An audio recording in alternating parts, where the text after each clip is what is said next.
안녕하세요. 사연에 빠지다의 DJ 민영입니다. 오늘도 두 가지 사연 들고 왔는데요. 끝까지 재미있게 들어주시고요. 구독과 좋아요 버튼도 꼭 눌러주세요.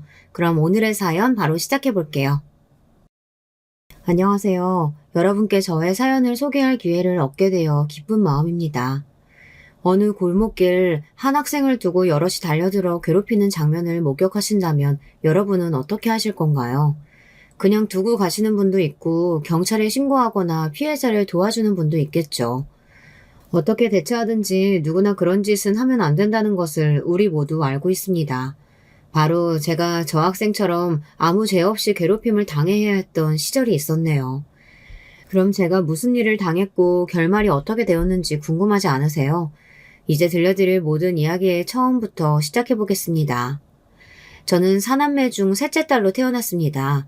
부모님은 평범한 분들이었고 아버지 혼자 일하시고 식구가 많아서 늘 먹는 것부터 오시며 모든 필수품이 빠듯했어요.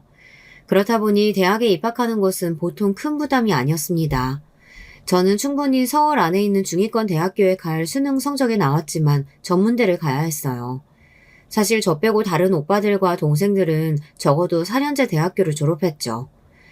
그런데 공부를 가장 잘하는 둘째 오빠가 유학을 가고자 했기에 도저히 저까지 대학을 가겠다고 말하지 못했어요.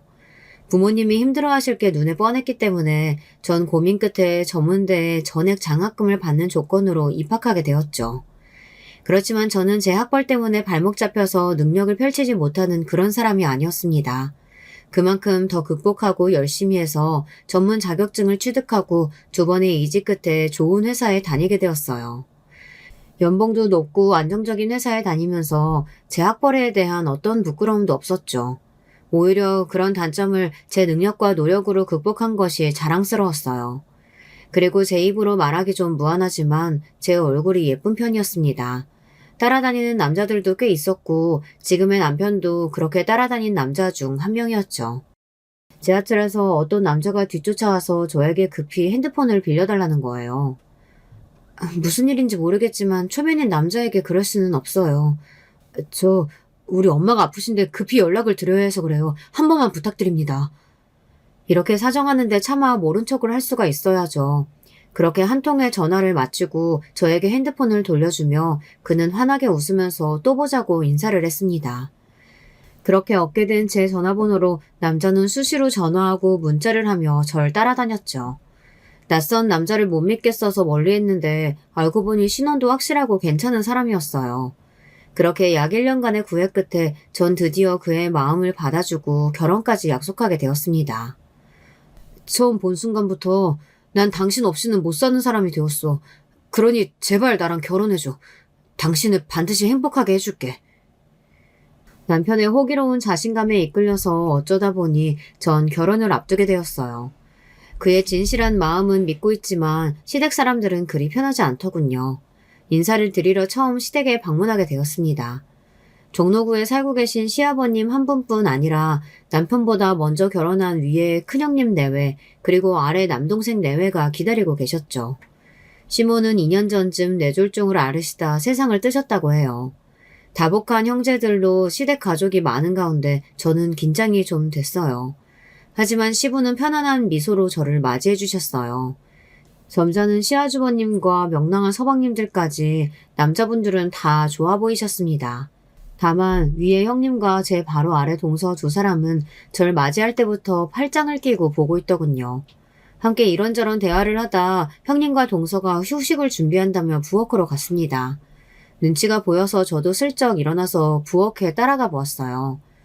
형님, 새로 와서 모르는 게 많은데 잘 봐주세요. 동서도 잘 부탁해요. 아까 얘기 들어보니까 그쪽에 나온 대학교가 어디라고요? 난 처음 들어봤는데.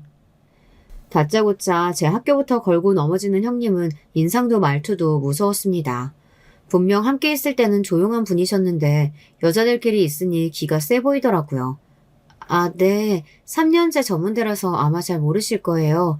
하지만 곧 대학원 석사과정도 하면서 부족한 공부 더 할 계획입니다. 등록등만 있으면 다 입학시켜주는 그런 석사가 무슨 소용이야. 시어머니가 돌아가시고 나서 집안 대소사는 다 내 마음대로 하니 앞으로 내 말만 잘 따르면 돼. 이게 무슨 일이지? 다짜고짜 반말하면서 형님은 제게 기싸움을 시작하는 것 같았습니다. 하지만 그렇게 강하게 찍어 누르는 기센 여자의 비위를 맞춰주고 싶지 않았어요. 저야 물론 형님과 사이좋게 지내고 싶죠. 하지만 그건 서로 간에 예의를 다할 때 가능한 거 아닐까요? 얘 봐라. 동서, 얘 하는 말 들었지? 전문대졸이라 그런지 사람 말을 잘 못 알아듣고 딸리나 봐. 그러게 말이에요.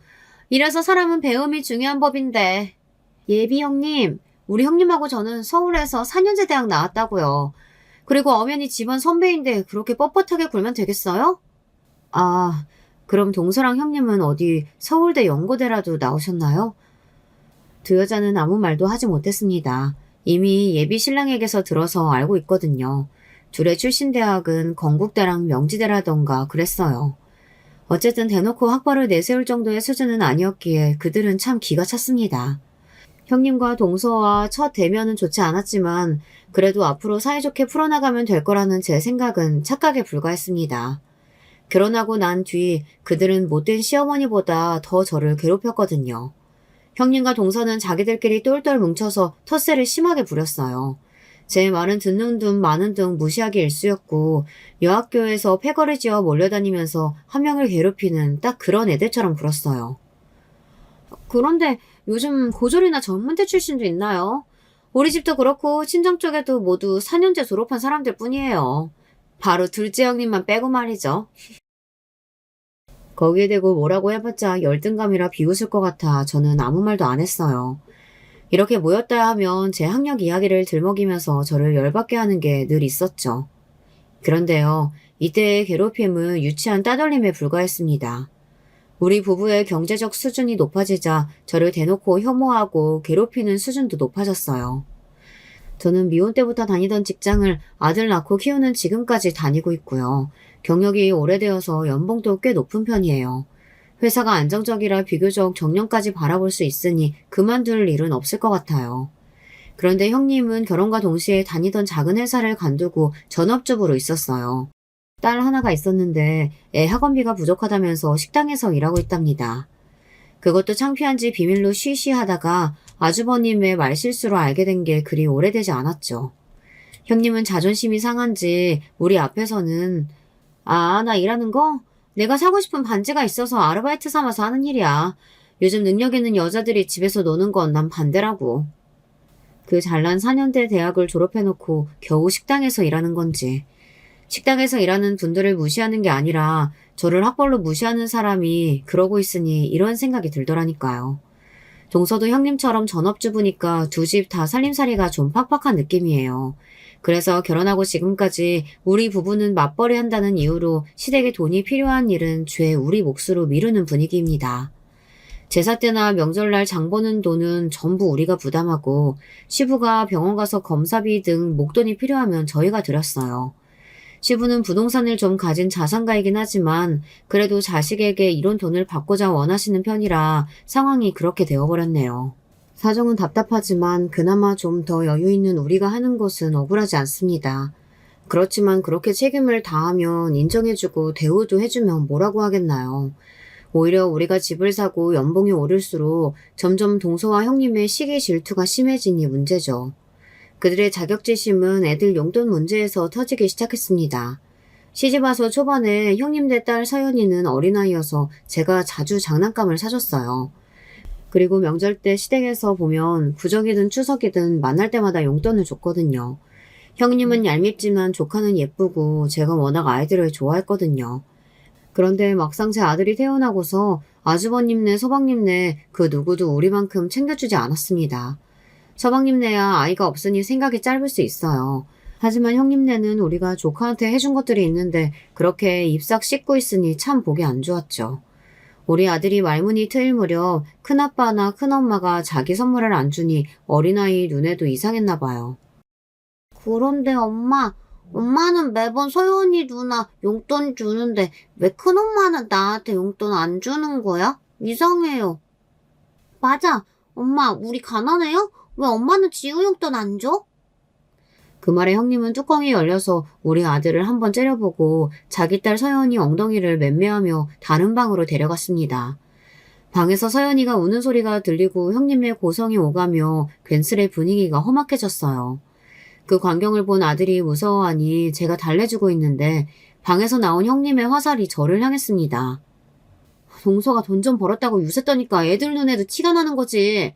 주더라도 몰래 주던가 아니면 똑같이 안 주면 될 것을 지금 우리 앞에서 돈 자랑하는 거야? 여기에 근처에 있던 동서도 평소 쌓인 게 있었는지 거들었어요. 맞아요. 나도 둘째 형님한테 진짜 불만 많아요. 아버님 생신 때나 어버이날에도 가볍게 선물이나 드리면 되지. 꼭 혼자 잘 보이고 싶어서 두둑한 돈 봉투 드리면서 우쭐해하는 꼴이란. 진짜 고가워서 말이에요. 우리가 내복이나 참치 선물 세트 드리면서 아버님 앞에서 모양새가 어떻겠는지 그런 생각 못하냐고요. 이렇게 반말을 섞어가며 거의 이성을 잃고 막말을 하더라고요. 저는 너무 어이가 없어서 가만히 있었는데 같이 듣고 있던 남편이 동서한테 한마디 했습니다. 평소에도 동서가 손윗사람인 저한테 너무 막대한다면서 계속 벼르고 있던 참이었거든요. 세수씨, 말이 짧네. 나이로 보나 뭐로 보나 손이인데 아내 무시하는 겁니까? 위아래 없이 그렇게 막말하는 그런 콩가루 집안인 줄 아세요, 우리 집안이? 지유 아빠, 말 웃기게 하네. 먼저 위아래 모르고 군 건 바로 그쪽 마누라야. 무식하면 얌전히 분위기나 탈 것이지. 월급 좀 만진다고 집안 분위기 흐리는 게 정작 누군데. 이렇게 형님까지 가세하자 집안 분위기는 더욱 험악해졌죠. 남편은 자기들끼리 학벌 가지고 무시하던 사람이 잘나가니 열등감 있냐고 쏘아붙이고 결국 옆에 있던 서방님까지 거들어서 가족 간의 언성이 높아졌습니다. 시아주버님과 제가 겨우 싸움 직전까지 간 분위기를 진정시켰어요. 문제는 그 일 이후로 형님과 동서가 제가 시댁에 오면 자기들은 참석 안 하겠다고 나온다는 거예요. 자기들도 잘한 거 없으면서 나이살 먹은 사람들이 유치하게 굴다니 저와 남편은 혀를 끌끌 찼죠. 하지만 시부는 집안의 평화를 위해 우리가 형님들에 사과를 해야 한다고 말씀하셨어요. 저는 분명 잘못한 것이 하나도 없었지만 아버님의 입장을 생각해서 형식적으로 형님께 사과 전화를 드렸어요. 그래, 그렇게 나와야지.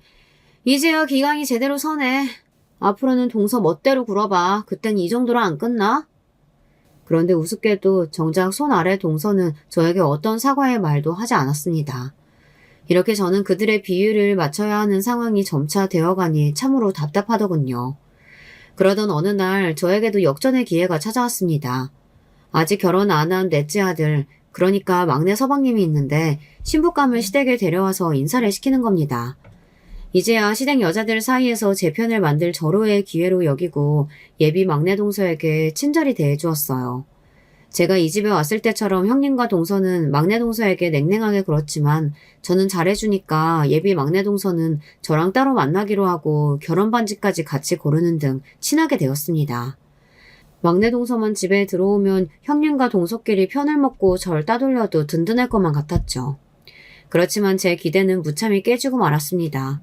막내 동서가 결혼하고 나서 형님은 저만 빼고 셋이서 같이 쇼핑을 다니는 등 친목을 도모했던 것 같아요. 그렇게 되니 몇 달 만에 명절날 만난 막내 동서는 이제 제 아군이 아니라 적군이 되어 있었습니다. 이제 와서 생각해보면 아무리 형님이 꼬셔대도 생각이 반듯한 사람이라면 저를 배신하지 않았을 텐데 그녀 역시 그들과 같은 종류의 사람에 불과했던 거죠. 특히나 상여우인 막내 동서는 시댁에서 어느 편에 붙는 것이 유리한지 계산한 결과 저에게서 등을 돌리게 됐으리라 짐작합니다. 저는 결혼 전 내 편이었던 막내 동서마저 그렇게 되고 나니 크게 실망하고 말았어요. 이제 정말로 전 시댁에서 외톨이가 되어버리고 앞으로 나아질 희망도 잃어버렸죠. 한편 우리 남편과 바로 아래 서방님은 유독 우애가 좋은 편이었습니다. 아마 동서가 그런 사람이 아니었다면 부부끼리 자주 모였을 거예요. 서방님은 성격이 재밌고 저를 편하게 생각해서 무슨 일이 생기면 서로 상의도 하고 생일도 챙겨주는 가까운 사이였습니다. 어느 날 제가 홍콩 출장을 다녀오며 서방님이 좋아하는 양주를 면세점에서 샀어요. 그것을 가져다 주기 위해 서방님이 사는 동네에 갔다 그만 못 볼 꼴을 보고야 말았습니다. 엘리베이터 문이 열리자 동선의 현관문에서 막 나오는 어떤 남자가 보였고 거기서 동서와 키스까지 하는 것 아니겠어요? 그 장면을 목격한 저와 동서 모두 서로 깜짝 놀랐고 저는 서둘러 엘리베이터 1층을 누르고 도망치듯 거기서 빠져나왔습니다. 몇 시간이 지나고 동서의 전화가 걸려왔습니다. 형님, 우리 집에 무슨 일로 온 거예요? 다 봤어요? 그럼 당연히 다 봤지. 종서는 유부녀가 어떻게 그럴 수가 있어? 그 남자 도대체 누구야? 아이씨, 하필이면 둘째 형님한테 들켰네. 우리 동네 단골 카페 사장이에요. 어쩌다 보니 외로운 사이끼리 가끔 정 나누는 것일 뿐 별스러운 사이는 아니에요. 뭐? 별스러워? 서방님도 그렇게 생각할까? 내가 본 것만 얘기해도 만약 형님이 내 남편한테 그 일 이야기하면 가만 안 둘 거야. 내가 못할 것 같아? 뭐 묻은 놈이 성낸다고 동서는 도리어 저에게 화를 내며 협박했습니다. 동서가 지금 나를 협박하는 거니? 고민 좀 해보고 내가 알아서 정할 거야. 동서는 조용히 입을 다무는 것이 좋을 거라며 끝까지 험악하게 나왔습니다. 하지만 저도 막상 서방님에게 그 일을 이야기하는 것이 고민되었어요. 그래서 남편에게 이 일을 이야기하고 같이 상의해 보았죠.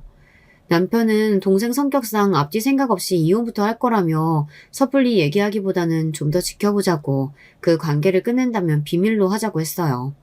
저도 남편의 말에 일리가 있다고 생각하고 일단은 함구하기로 했습니다. 그렇지만 그런 저의 마음을 모르는지 아래 동서는 그 일 이후로 더 저를 싫어했습니다. 아예 대놓고 형님 편에 서서 저를 괴롭히는 일에 앞장섰으니까요. 제가 그 여자들을 싫어하는 건 비단 저를 따돌리는 일만이 아닙니다. 그들 모두 하나같이 이른바 된장녀라고 할 만큼 사치스러운 여자들이었으니까요. 넉넉지 않은 경제 상황이면서 자기들끼리 모여서 한다는 말이 어느 명품 가방이 요즘 유행한다더라. 이번 그 연예인 비양이 하고 나온 귀걸이 봤냐. 어느 브랜드의 가격이 얼마다. 이런 시답지 않은 소리만 모여서 해댔어요. 그래서 전 그런 대화에 대체로 끼지 않고 듣고만 있었죠. 그런데 둘째 형님은 패션에는 영 관심이 없으신가 보죠? 매번 옷도 입던 옷 그대로고 액세서리 하나 안 하신 것 같으니까. 가방끈은 짧지만 고상해 보이고 싶어하는 우리 동서는 패션에 관심 둘 시간이나 있으시겠어 어디? 돈이나 벌 생각으로 가득 찼겠지. 저도 여자고 꾸미고야 싶죠. 그렇지만 그런 비싼 걸 덮어놓고 사다 보면 돈은 언제 모으죠? 집은 또 언제 사시겠어요. 그래서 아끼다 보니 이렇게. 아, 그래서 둘째 형님은 집도 있고 주식도 있고 잘 사는 거네요. 우리 같은 사람들은 집이 없어서 뭐 전월세 산다 뭐 이런 얘기인가 봐. 큰형님, 지금 우리 완전히 깔보는 이야기인데요? 돈지랄하네 아주. 내가 옛날부터 동서한테 말했지. 괜히 깝죽거리지 말고 눈치 좀 챙기고 살라고. 그러니까 이렇게 사람들하고 어울리지 못하고 겉도는 거 아니야. 아우 재수없어. 동서들, 우리 찜질방이라도 갈까? 좋아요. 저도 여자예요. 예쁜 옷 좋아하고 미혼 때는 예쁘게 잘 꾸미고 다니면서 문 남성들을 설레게 했던 그런 잘 나가는 시절이 있었죠. 하지만 우리 힘으로 집도 사고 애도 가르치고 하려면 아끼는 수밖에 더 있나요? 그리 고생하고 아낀 돈으로 시부 챙겨드리고 조카들 용돈이며 다 선물해준 건데 그런 저를 찌질한 여자 취급하고 비아냥거리니 제 가슴은 피멍이 들어갔습니다. 학교폭력 당한 아이들이 학교 가기 싫은 그 심정처럼 저 역시 시댁의 발길을 끊고 그 여자들을 피해 숨어 지내고 싶어졌어요. 그러니까 남편은 그런 제가 이상해 보였나 봐요. 당신 이번 저녁 모임에도 빠지면 아버지가 크게 실망하실 거야. 왜 그러는 거야? 당신답지 않게 갈수록 집안일에 신경도 안 쓰고 조카들도 요즘 잘 안 챙기더라.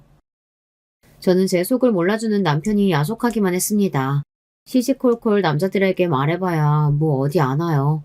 여자들의 그 눈치 싸움을 둔한 남자들은 이해하지 못할 테니 남편에게 하소연도 하지 못하고 혼자 끙끙 앓기만 했죠. 아직도 형수님이 무서워서 그래? 함께한 세월이 벌써 9년은 지났는데 이제 당신도 좀 익숙해져봐. 집안 형제 간 우애가 깨지지 않으려면 안사람들 역할이 중요한 거잖아. 아무것도 모르면서 남편은 마치 모든 게 다 제 잘못이라는 뜻인 것 같아 참 서러웠어요. 아니 그럼 제가 4년째 대학 못 나와서 미안해요. 형님들 수준과 다르게 시아버지 용돈 많이 들여서 미안해요. 조카들 용돈이나 선물은 아무도 모르게 조용히 해주지 못해서 미안해요. 학벌도 낮은데 지금 당신들보다 더 좋은 직장의 연봉이라 미안해요. 이렇게 말하면서 형님들의 신여노릇이라도 하라는 건가요? 제 신세가 어쩌다 이렇게 된 건지 정말 한숨만 나오네요.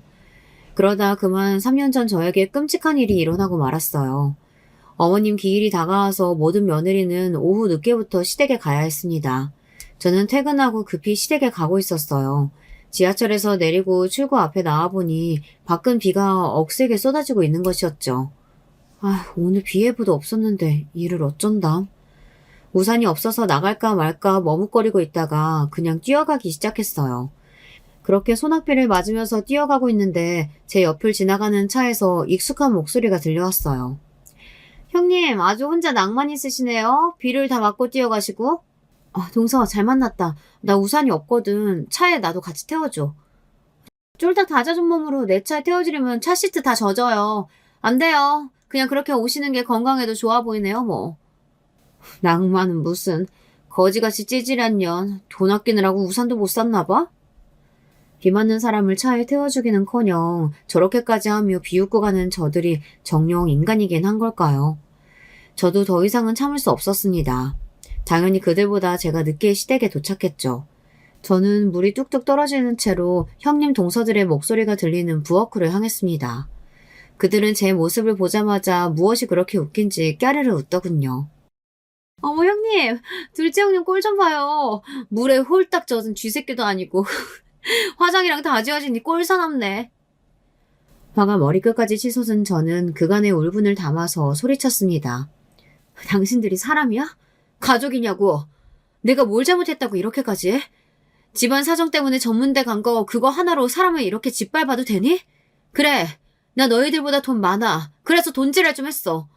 너희들은 거시골로 사니까 그런 내가 그렇게 밉던? 일진 패거리처럼 자기들끼리 합세해서 나 하나 바보 만드니까 좋냐고. 그들은 제 말에 표정이 돌변하더니 저에게 다가오기 시작했습니다. 그리고 무슨 일이 벌어진 줄 아세요? 이 건방진년이 어디다 거지라는 거야? 역시 그동안 고고한 척 착한 척 다 하더니 뒤로는 우리 무시하고 돈질하랬던 거 맞네. 그러게요. 역시 우리 속으로 무시하고 있었어. 내가 괜히 그걸 눈치챈 게 아니라니까. 우리 둘째 형님 이대로 둘 거예요? 우리 모두 싸잡아서 거지의 일진 깡패라고 하는데요. 그들은 저를 둘러싸고 이렇게 욕하고 겁박을 한 뒤 잡아 끌어다 마당 후미진 곳에 오래된 창고에 저를 가두고 말았습니다. 그리고 창고 문을 밖에서 잠가버리고선 이러더군요. 그러게, 그간 잘난 체 좀 했어야지 말이지. 둘째 형님, 거기에서 반성 좀 하셔야겠어요. 2년 내가 언제 한번 쓴맛 보여준다 벼르고 있었는데 잘됐다. 넌 처음 이 집안에 기어 들어올 때부터 관상이 안 좋았어. 너만 없으면 우리 집안 아주 평화롭고 잘 돌아갈 것 같은데. 동서들 생각은 어때? 옳은 말씀이에요, 큰형님. 들어가시죠. 정말로 형님 동서들은 저를 창고에 가둬두고 그렇게 방치해버렸습니다. 물 한 모금 밥 한 숟가락 뜨지 못해서 목마르고 배고픈 것보다 너무너무 추워서 힘들었어요. 비를 맞은 채로 바깥에서 밤을 보내야 했으니 입이 덜덜 떨리고 죽을 것만 같았습니다. 아무리 창고에서 도와달라고 살려달라고 소리를 쳤지만 아무 소용이 없었죠. 창고에서 집까지는 어떤 소리도 들리지 않는 것만 같았거든요. 저는 창고에서 반새 함숨도 자지 못하고 울다가 한 번씩 꺼내달라고 소리쳤습니다. 이윽고 다음날 아침이 되자 누군가 열쇠를 여는 소리가 들리더군요. 그렇지만 몸의 기운이 모두 빠져버려서 바로 일어나서 나갈 수가 없었어요. 겨우겨우 기어가다시피 해서 나와서 마당에 쓰러져 의식을 잃고 말았습니다. 얼마나 지났을까 눈을 떠보니 저는 병원에 있었어요. 여보, 도대체 이게 어떻게 된 일이야? 왜 아버지 집 마당에 그런 모습으로 쓰러져 있던 건지 이해가 안 된다고. 설마 강도라도 당한 거니? 여보. 전 차마 말을 잇지 못하고 남편을 붙잡고 대성통곡을 했습니다. 그리고 울음이 좀 진정된 다음에 남편에게 그날 형님 동서들에게 당한 일을 털어놓았죠. 제 이야기를 들은 남편은 무슨 공포영화라도 본 듯이 경악을 금치 못했어요. 저 역시 제가 당한 일이 현실인지 가물거릴 정도였으니 당연한 반응이었겠죠. 병원에서 검사한 결과 몸에 이상은 없었고 저체온증과 몸살로 3일 정도 치료받다가 퇴원했습니다. 남편이 제 이야기를 듣고 득달같이 형님 동서들에게 갈 줄 알았지만 의외로 아무런 행동도 취하지 않더군요. 대신 한 번씩 골똘히 생각에 잠겨있기도 하고 또 누군가와 오랫동안 통화를 하기도 했습니다. 저기 지난번에 말했던 시댁에서 당한 일 말이야. 그래, 당신은 이제 그만 그 일 잊고 잘 지내고 있어. 내가 다 알아서 할 테니까. 알았지? 남편은 아주 단호하게 그 일을 잊으라 했기에 전 내심 서운했습니다. 그들의 사과도 받고 싶었고 남편이 저를 위해 그들에게 욕이라도 할 줄 알았기 때문이죠. 그런데 퇴원하는 날 형님의 전화가 왔습니다. 동서, 병원에 입원했었다면서? 아니, 어머님 기일에 시댁에는 오지도 않고 무슨 일 있었어? 형님은 저들이 제게 했던 짓은 없었다는 듯 이렇게 시치미를 떼는 겁니다. 형님, 지금 무슨 말씀하시는 거예요? 형님이 나를 창고에 가둬놓고 그것도 밤새 그 덕분에 병원 신세까지 지게 된 거 지금 모른단 말씀이신가요?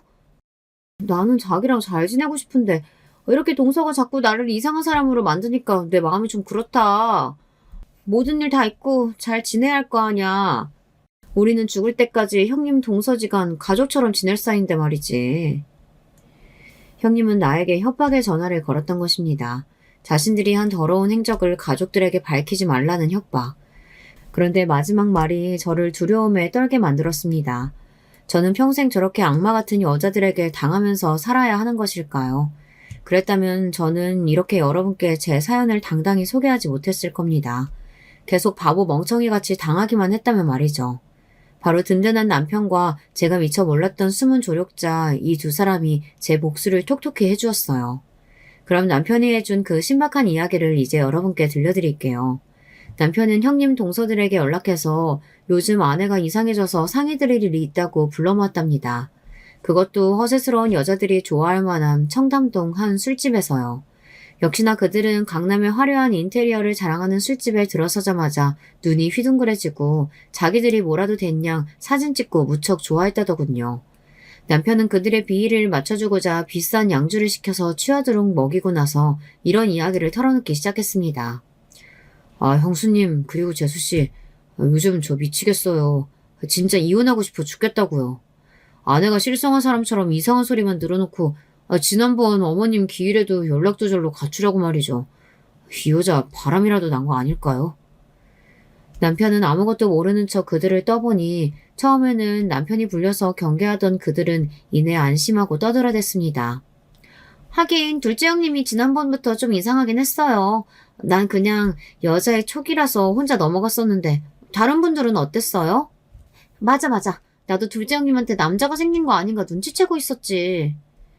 서방님, 내가 이런 말씀 안 드리려고 했는데 서방님께서 우리 믿고 이렇게 좋은 자리까지 마련해 주셨으니 특별한 비밀 얘기 하나 해드릴게요. 비릿한 웃음을 짓고 형님은 남편에게 잊지도 않은 제 불륜 사실을 사실인 양 이야기했다네요. 그리고 그 불륜 이야기는 사실 첫째 동서의 것이었어요. 이미 저는 남편에게만 첫째 동서의 불륜 장면을 목격했던 이야기를 했던 터라 남편은 속으로 비웃었다고 합니다. 하지만 그들의 말을 믿는 척 연기하기 시작했죠. 이 못된 년, 나를 두고 그런 짓이나 하고 다니다니. 못 살겠어. 형수님, 나 그 여자에게 복수하고 싶어요. 그냥 조용히 이혼 못 해주겠다고요. 걱정 마세요. 이미 우리가 한번 복수해줬으니까. 어머님 기일날 둘째 형님이 어디로 사라졌었는지 아세요? 사실은요. 멍청하게도 첫째 동서는 자기들이 제게 한 일을 술술 털어놓았습니다. 그리고 거기에 가세해서 형님은 말했어요. 우리가 친해지고 한 배를 탔으니 하는 말인데 사방님, 사실 나 학창시절에 좀 놀았어. 일진의 여왕, 우두머리. 그래서 애들 꽤나 괴롭히고 다녔거든. 사방님 아내 괴롭힐 방법은 100가지나 되니까 내가 앞으로도 사방님 복수해줄게요. 감사합니다, 여러분. 자, 그럼 우리 앞날을 위해 건배하시죠. 남편은 이렇게 그들을 안심시켰습니다. 왜냐하면 처음부터 남편은 그들의 모든 이야기를 녹음기에 담았으니까요. 그 녹음기를 돌려주면서 남편은 제 앞에 무릎을 꿇었습니다. 당신이 나랑 결혼해서 이런 일까지 당하게 해서 정말 미안해. 이러려고 죽자 사자 당신 쫓아다녀서 결혼한 게 아닌데 괜한 고생만 시켰네. 대신 그동안 당신이 당했던 일들 그 여자들에게 2배로 돌려줄 테니까 조금만 기다려줘. 복수도 복수지만 소갈이 했었는데 당신이 이렇게 내 고통 알아주고 위로해줘서 고마워요. 당신이 당한 일은 나만 아는 게 아니야. 사실 우리 아버지도 알고 계셔. 이렇게 남편은 뜻밖의 일을 이야기해 주었어요. 남편은 형님 동서의 이야기를 담은 녹음기를 들고 폭로하고자 시부를 찾아뵈었다고 합니다. 아니, 네가 어쩐 일로 갑자기 집에 왔냐? 그리고 둘째 며느리는 별일 없이 잘 지내고 있는지 모르겠구나. 지난번 아내 기일에 오지 않아서 걱정했는데. 아버지, 형수님과 제수씨들이 우리 집사람에 대해 아무것도 말 안 하던가요? 시부는 모르는 눈치인 것 같아서 그날 당했던 일뿐만 아니라 그동안 그들이 저를 괴롭히고 따돌렸던 일을 모두 말씀드렸습니다. 그런데 가만히 듣고 계시던 시부가 한 가지 고백을 털어놓았습니다. 둘째야, 그 녹음기 들려주지 않아도 괜찮단다. 그냥 그동안 모르는 척 있었을 뿐 그 며느리부터 막내 며느리까지 다들 어떤 애들인지 남 짐작하고 있었지. 실제로는 말이다. 그날 아침 창고에 갇힌 둘째 아이 꺼내준 거 바로 나다. 아니, 뭐라고요? 아버지가 어떻게 그 일을 하시고서? 조간신문 가지러 새벽부터 마당에 나왔는데 창고 쪽에서 희미하게 소리가 들리더구나. 그렇지만 신경 쓰지 않았지. 그곳은 몇 년간 사용하지 않은 공간이었으니까. 그런데 집에 들어가서 큰며느리랑 막내 며느리 둘이서 쏙닥거리는 소리를 들었다. 그런데 둘째 형님 이제 꺼내줘야 하지 않아요? 어제 비도 맞고 쫄쫄 굶어서 저러다 확 죽어버리는 건 아니겠죠? 죽긴 왜 죽어? 내가 학창시절부터 여러 애들 주물러 봤는데 사람이 어지간해선 죽지 않는단다. 라이터블로 목 뒷덜미 지져도 화상만 입고 멀쩡히 잘 살던걸? 내비둬. 네? 그런 일까지 해보셨어요? 우리 큰형님 보통 분 아니시구나. 내 입으로 말하긴 그렇지만 강릉에서 미친 보라피 나면 모르는 사람이 없었다고. 그러니까 왜 나한테 기어오르냐고. 처음부터 내 앞에 엎드렸으면 이런 걸 안 당했지. 시부는 그제야 제 행방을 아시고는 몰래 열쇠로 창고 문만 열고서 집안 창문을 통해 저를 지켜보신 겁니다. 형님 말이 사실인지 확인하기 위해서이기도 하고 당신이 이 일을 아는 것을 모르게 하고 싶으셨대요. 창고에서 기어나오던 저의 모습을 보고 무참한 일을 당했다고 확신하게 되신 겁니다. 그리고 시부는 남모르게 이 일을 바로잡고자 벌인 일을 남편에게 얘기하셨어요. 사실은 너희 엄마가 죽기 전에 나한테 이야기한 적이 있다. 아닌 척 감추고 우리 앞에서는 착한 맏며느리 행세하고 있지만 첫째 며느리 조심하라고. 무섭고 냉혹한 내면을 가진 아이니까 유산도 다 맡겨서는 안 된다고 말이야. 그래서 자세히는 모르지만 우리 집안 사람들 모두 시댁 재산이 상당히 있다는 것을 알고는 있어요. 지금 살고 계신 종로구의 단독주택에다가 상가 건물도 한 채 있으니 그만 해도 시부는 상당한 자산가시죠. 그리고 부부는 모든 재산을 바로 우리 남편과 저 그리고 제 아들까지 3명에게만 증여해주겠다고 하셨습니다. 아니, 정말이세요, 아버지? 그리하면 형수님 성질머리에 가만히 있지 않을 텐데요. 동생들도 그렇고요. 그리고 시부와 남편은 둘이서 형님과 동서에게 큰 한방을 날릴 만한 계략을 짜셨다는 겁니다. 저에게 아직 알려줄 순 없지만 조만간 알게 될 거라며 자신있게 웃는 남편을 보고 저는 위안이 되었습니다. 무엇보다 시부도 남편도 모든 진실을 알고 제 편이 되어주셨으니 정말 든든했어요. 한 달쯤 지나고 시부의 부르심으로 우리 가족을 비롯한 모든 자식 손자들이 시댁에 모였습니다. 아버지, 아무 날도 아닌데 갑자기 무슨 일 부르셨어요? 그래, 모두 모인 거 맞지? 내 나이가 이제 75이고 요즘 들어 건강이 영 좋지 않구나. 허리 때문에 병원에 가야 한다 했거늘 큰며느리는 뭐가 그렇게 바쁜지 와보지도 않더라. 그건요, 제가 우리 서연이네 반 학부모회장을 맡아서. 뭐 너한테 뭐라고 하는 건 아니고 너희가 맞으라고 해서 나를 딱히 신경 쓰고 있지 않다는 뜻이다. 내가 더 나이 먹고 치매 오기 전에 너희가 아주 궁금해할 그 유산에 대한 발표를 하려고 이렇게 불렀다. 발표 전에 모두 날 따라오거라.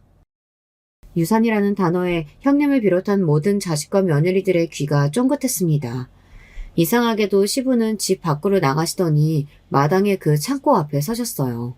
그리고 창고의 문을 열어젖혀 보이며 말씀하셨죠. 이 창고는 몇 년간 방치된 곳인데 얼마 전 여기서 공경을 당한 사람이 우리 가족 중에 있었다. 그 말에 동서들과 형님들은 얼굴이 새하얗게 질렸습니다. 나는 내 소중한 자식들 간에 이런 개싸움을 이해할 수가 없다. 그것도 내 집 마당에서. 그러자 동서들은 시부 앞에 무릎을 꿇고 앉아 손이 발이 되도록 빌었습니다. 아버님 용서해주세요. 저희들은 큰형님이 지시한 대로 따른 자밖에 없다고요. 지금 이것들이 뭐라고 짓거리는 거야. 아버님, 지희 엄마가 뭐라고 거짓말한 건지 모르겠지만 저나 동서들은 이 일과 무관해요. 나는 참고 문만 열었는데 너희들은 어찌해서 모든 것을 다 알고 있다는 듯이 부정부터 하고 보는 거냐? 역시 시부는 명판관이셨습니다. 자승자박의 꼴로 형님과 동서들은 제 죄를 스스로 고한 꼴이 되어버렸어요. 형, 그리고 너희 동생들 잘 들어라. 우리 아내가 그동안 형수와 제수씨들에게서 크나큰 고통을 당하고 있었어. 여기 우리 자식들이 보고 듣는 앞에서 하나하나 다 까발리고 싶지만 입에 담기 어려울 만큼 유치하고 간사하게 우리 아내를 괴롭히고 따돌렸지. 형은 그거 알아? 형수님이 강릉에서 미친 보라핀이었다는 거? 미친 보라핀이 무슨 말이야? 그리고 당신이 그동안 제수씨 괴롭혔다는 게 사실이야? 그나마 침착하게 오리발을 떼고 있던 형수님은 이제 궁지에 몰리고 말았습니다. 모두의 날카로운 시선이 자신에게 모이자 어쩔 줄 모르고 당황하는 모습을 처음 보이더라고요. 형수가 다니던 학교에서 깡패짓 하면서 학우들 맨날 괴롭히고 다녔다고 떠벌렸어. 게다가 그 짓을 내 아내에게 그대로 했던 거고. 엄마 기일에 내 아내가 실종된 것은 바로 형수와 동서들이 저 창고에 가둬놨기 때문이었어. 이 충격적인 이야기에 시아주버님을 비롯한 서방님들은 물론 그들의 자식인 조카들까지 놀라움을 금치 못했어요. 믿을 수가 없고 정말 당신이 둘째 형수를 저곳에 가둔 거야? 진짜로 엄마가 작은 엄마한테 그렇게 하셨어요? 엄마가 일진이었다니 정말 실망이에요. 하지만 역시나 형님은 만만한 사람이 아니었습니다. 그들을 향해 연기를 하며 반박하려 들더군요. 이건 모함이에요. 동서가 늘 나를 시기 질투해서 게다가 아버님 유산까지 탐내나서 우리를 쳐내려는 모함. 내가 저 창고에 가뒀다는 증거가 있어? 있냐고. 저 창고 바닥에 떨어져 있는 신발, 그게 우리 아내 것입니다. 맞아요. 우리가 둘째 형님한테 해코지했다는 증거가 있길 하나. 우리도 왜 둘째 형님이 그 창고에 간 건지는 도무지 모르겠는데요. 그러고 보니 생각났는데 재수씨 그 동네 카페 사장이랑 바람 폈다면서요? 우리 아내가 작년에 목격한 것이 있는데 이 자리에서 다 이야기해드릴까요? 동서는 우리 남편 얘기에 아연실색을 하고 꽁무니를 빼고 말았습니다. 그만! 다들 거짓말 그만하지 못하겠냐? 잠자코 얘기를 듣고 계시던 시부는 갑자기 큰 목소리를 내셨어요. 어디 손바닥으로 하늘을 가리려는 게냐? 그네 너, 네가 주도해서 셋째랑 넷째랑 합심해서 둘째 괴롭히는 거 정녕 내가 모를 줄 알아? 한심한 거. 내 눈으로 보고 내 귀로 들은 게 한두 번이 아니야. 그렇지만 점점 도가 지나쳐서 지금에 이르렀고 나는 더 이상 너희 며느리들을 인정하지 못한다. 그래서 내 예산 중에서 이 집을 제외한 모든 부동산을 둘째 며느리에게 증여할 생각이다. 아니, 아버님은 재산 대부분을 남편도 아니고 저에게 주신다니요. 이 이야기는 모두를 놀라게 했고 남편과 저 역시 처음 듣는 것이었습니다. 아버지, 말도 안 돼요. 우리 아내들이 잘못한 건 인정합니다. 그렇지만 유산까지 형수님에게 주실 필요는... 시끄럽다. 내 재산이고 상속이 아닌 증여로 둘째 며느리에게 주겠다고 이미 세무사와 다 얘기해놨어. 지켜보니 그나마 경제적인 개념도 섰고 재산도 많이 불린 재주는 모두 둘째에게 있더구나. 너희들이 반성하고 앞으로 잘하는 모습을 보인다면 또 모르지. 둘째 며느리가 일부를 너희에게 떼어줄지도. 내 발표는 이것이 전부고 되돌릴 수 없으니 모두 돌아가라. 시부는 모두를 물리시고 그렇게 집으로 들어가 버리셨습니다. 남은 자식들은 혼란의 소용돌이 속에 서 있었어요. 자신들의 추악한 죄가 밝혀진 데다 유산을 잃은 슬픔까지 마당에 털썩 주저앉아 통곡하는 동서부터 얼음처럼 그대로 서서 가만히 있는 형님까지 이렇게 형님과 동서들은 제대로 응징을 당하고 말았죠. 그날 발표하신 시부의 말씀은 그냥 말씀하신 것이 아니었습니다. 정말로 시부는 모든 세금 등의 절차를 마무리한 뒤 제 이름으로 부동산 명의를 이전해 주셨습니다. 아버님, 제가 이 큰 재산을 받아도 되는 건지 모르겠어요. 어떻게 저를 이렇게까지 믿어주실 수 있는 거예요? 몇 년 동안 다 지켜봤다. 우리 집안에서 제일 멀쩡하고 내 재산 잘 지켜줄 사람은 너 하나뿐이더구나. 현명하게 잘 관리하고 또 필요할 때 형제들에게 나눠줄 거라 믿는다. 저에게 재산을 주신 것보다 저를 알아봐 주신 그 마음에 감동해서 시부 앞에서 한참을 울었습니다.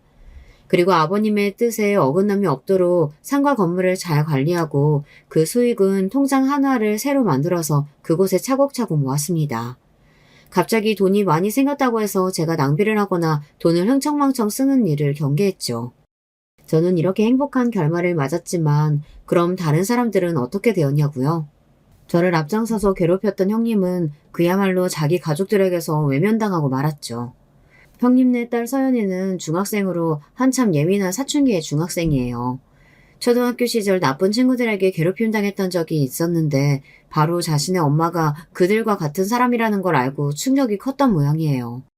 그날 이후로 방문을 걸어 잠그고 엄마와 대화조차 섞지 않으려고 들었습니다.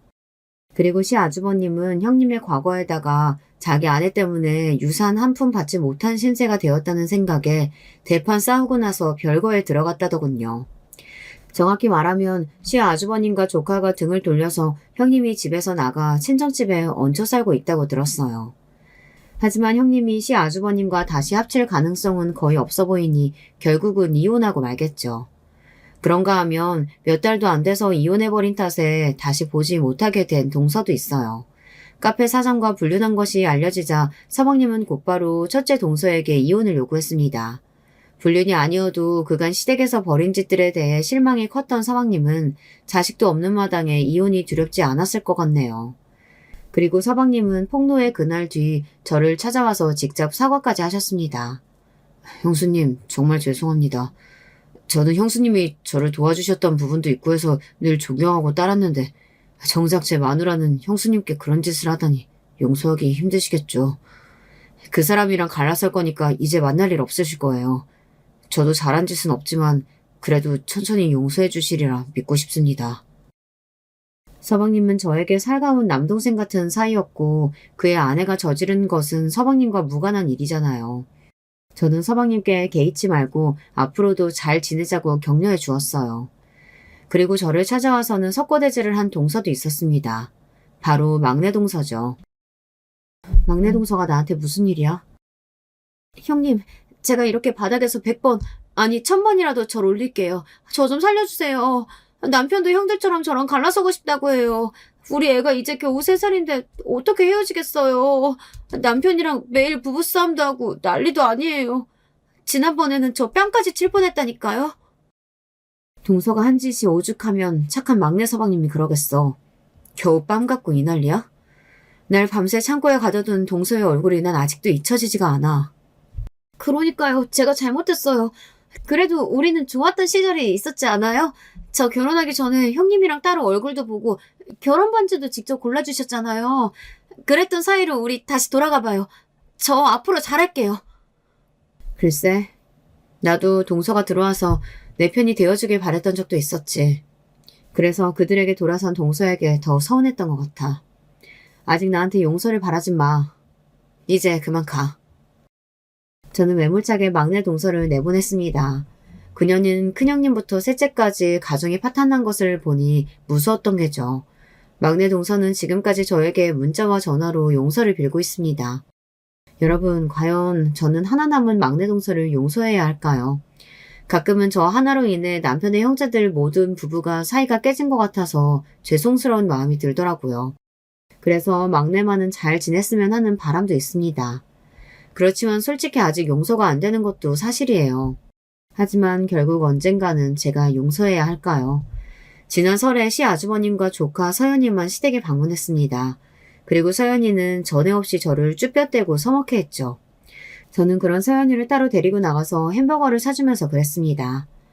서연아, 너희 엄마가 나한테 한 일들은 서연이하고는 하나도 상관이 없어. 나는 우리 서연이가 아직도 너무 예쁘고 사랑스러워. 우리 처음 만났을 때 서연이가 3살쯤 되었을까? 미끄럼틀 사줘서 고맙다고 내 보루에 뽀뽀도 해줬었잖아. 난 그런 서연이를 아직도 기억하고 또 아끼고 있어. 가뜩이나 엄마 없어서 힘들 텐데 뭐든지 필요한 거 이 작은 엄마한테 부탁해. 너 대학 등록금이랑 결혼할 때 혼수도 다 작은 엄마가 해줄 거야. 서연이는 먹고 있던 햄버거를 내려놓고 말없이 눈물을 흘렸어요. 그 어린 것이 얼마나 마음고생이 심했으면 그럴까. 저는 한참을 토닥이며 달래주었습니다. 조카에게 해준 말은 빈말이 아니었습니다. 실제로 시부가 물려주신 부동산에서 나오는 임대료를 관리한 돈으로 나중에 우리 조카들 대학 등록금이나 큰일 앞두고 필요한 때마다 목돈을 줄 계획이에요. 그리고 이 계획을 말씀드리자 시부는 감탄하며 저에게 잘 부탁한다고 말씀하셨어요. 이번 일을 겪으면서 남편은 더욱 저를 신뢰하고 우리 가족 사이가 돈독해졌습니다. 엄마, 바보같이 그런 일 참지 말라고요. 내가 태권도 유단자인데 앞으로 누가 괴롭히면 아들한테 제일 먼저 일러요? 이렇게 말하는 든든하게 자란 아들도 있으니까요. 저는 세상 부러울 것 없는 행복한 여자입니다. 아무리 부조리함이 판치는 세상이지만 권성징악이 살아 숨쉬고 있었어요. 제가 그 산 증인 아니겠습니까? 그러니까 여러분 주위에도 아무 이유 없이 사람을 괴롭히는 악인들은 꼭 언젠간 더 큰 벌을 받을 거라고 믿어주세요. 아직 막내 동서를 용서해야 할지 판단이 안 서기는 했지만 그래도 좋은 결말로 잘 끝나겠죠. 이제 제가 준비한 이야기는 끝이 났습니다. 잘 들어주신 구독자 여러분께 감사드려요. 무탈하고 행복한 하루 되시길 바랍니다. 안녕히 계세요. 저는 이혼 가정에서 자라났어요. 친정 아빠가 바람을 피우셨는데 친정 엄마는 그걸 용서하지 못하셨을 뿐더러 심지어 맞바람을 피우셨어요. 가정의 파탄이었죠. 그런데 그 고통을 지나온 제가 어째서 바람을 피우는 남편과 만나게 되었는지 정말 미치고 환장할 노릇이었습니다. 남편하고 결혼한 계기는 둘러댈 것 없이 임신 때문이었어요. 3년간의 연애가 이어지던 도중에 갑작스럽게 생명이 찾아왔던 거였죠. 둘 다 당장 결혼해도 전혀 이상하지 않을 적당히 나이가 찰 대로 찬 입장이었기 때문에 3년 열을 만나온 만큼 은연중에 결혼을 머릿속에 그리고 있었어요. 적어도 저는 그렇게 생각을 해왔었고요. 남편 역시도 지나가는 말로 자주 우리가 결혼하고 나면 일하는 가정을 자주 했었습니다. 그래서 임신을 알게 된 직후 당연히 결혼으로 생각이 저는 귀결이 되었고 남편 또한 흔쾌히 그러리라 예상했었어요. 수줍게 사실을 알린 저는 곧 남편의 표정이 굉장히 아리송하다는 걸 눈치챌 수 있었죠. 왜 그렇게 놀란 표정이야? 무슨 귀신이라도 본 것처럼 얼굴이 창백해졌잖아. 임신? 그거 내 아이 맞지? 맞으면 우리 어떻게 해야 하는 거야? 결혼해야 하는 거야? 와, 세상에 무슨 이런 일이. 너무 갑작스러운데? 나 진짜 살면서 이렇게 당황한 적은 처음이다. 당황하면서 머리를 감싸쥐고 한참을 혼자 중얼거리더라고요. 그 앞에서 저는 그런 반응이 충분히 이해가 가면서도 어쩔 수 없이 서운했던 것 같아요. 제가 임신이라는 고귀함의 무게를 잘 몰랐던 것 같아요. 왜냐하면 임신을 이미 해버렸기 때문에 남편에게 서운함을 느끼든 어쩌든 저는 어딘가 을의 입장이 된 것 같았거든요. 마치 남편에게 책임 좀 져달라고 숙이고 들어가는 느낌이었다고나 할까요? 지금 생각해도 그때의 제 입장과 기분은 정말 미묘했던 것 같습니다. 임신 문제에 있어서는 아주 신중하고 또 더욱 조심했어야 했던 거예요. 저는 흔하게 널린 중소기업 규모의 직장을 다니고 있었고 남편은 대기업 언저리에 드는 중견기업에서 꽤 잘 나가는 부서에 속해 있었으므로 결혼 정년기의 미혼 얌녀 조건에서 본다면 남편이 저보다 앞섰네요.